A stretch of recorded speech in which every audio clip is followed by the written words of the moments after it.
అందరికీ నమస్కారం. ఈరోజు మన ఛానల్లో పుల్ల పుల్లగా కారం కారంగా ఉండే చింతకాయ ఆవకాయ ఎలా చేసుకోవాలో చూపిస్తాను. పుల్ల పుల్లగా కారం కారంగా ఆవగాటుతో చాలా బాగుంటుందండి ఈ ఆవకాయ. ముద్ద ముద్దకి కరకరలాడుతూ పుల్ల పుల్లగా తగిలేటువంటి ఈ చింతకాయ ఆవకాయ పెట్టేద్దాం పదండి. ఈ ఆవకాయకి చింతకాయలు లేతగా ఉంటే భలే బ్రహ్మాండంగా కుదురుతుంది పచ్చడి. ముందుగా చింతకాయలకి పైన ఉన్న మట్టి మసానం ఏమీ ఉండకుండా జాగ్రత్తగా పైనదంతా పొట్టు తీసేసుకోండి. తర్వాత ఆ చింతకాయలని నీళ్ళల్లో వేసి శుభ్రంగా మట్టి మసానం ఏమీ లేకుండా నీట్గా శుభ్రం చేసుకుని పొడి తువ్వాల మీద వేసుకుని చింతకాయల్ని తడి లేకుండా ఆరబెట్టుకోండి. కాసేపు చింతకాయల్ని గాలికి వదిలేస్తే ఇలా చక్కగా ఆరిపోతాయి.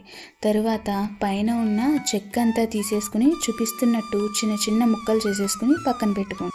చింతకాయల్ని ఖచ్చితంగా శుభ్రం చేసుకోవాలి, లేదంటే ఆవకాయ ఇసకిసకగా ఉంటుంది.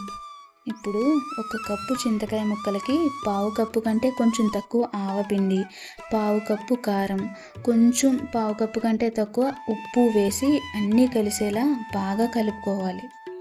ముక్కలకి ఉప్పు కారం అంటుకునేలా అన్నీ బాగా కలుపుకోవాలి. తర్వాత ముక్కలు మునిగే వరకు నూనె పోసుకోవాలి. ఈ పచ్చడిలో నూనె ఎక్కువ ఉంటేనే బాగుంటుందండి. నూనె పోసుకున్న తర్వాత ఉప్పు కారం చింతకాయ ముక్కలు ఆవపిండి అన్నీ కలిసేలాగా బాగా కలుపుకొని కొంచెం మెంతులు వేసుకోవాలి.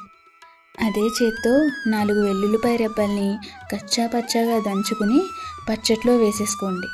ఒకసారి పచ్చడిని కలుపుకొని 1 గంట కానీ 2 గంటలు కానీ పక్కన పెట్టుకుని తిన్నా తరువాత రోజు తిన్నా భలే బాగుంటుందండి. చివరిలో ఒక విషయం చెప్పనా మీకు, పచ్చడిలో నూనె ఎంత వేస్తే అంత బాగుంటుంది చింతకాయ పచ్చడి. ఇప్పుడు మీతో చెప్తున్నా నాకు నోట్లో నీళ్ళు వస్తున్నాయి. వీడియో అయ్యాక నేను మళ్ళీ పచ్చడి చేసుకుని తింటా. మీరు కూడా చేసుకోండి. అదే చేత్తో మన ఛానల్ని సబ్స్క్రైబ్ చేసుకుని సపోర్ట్ చేసేయండి.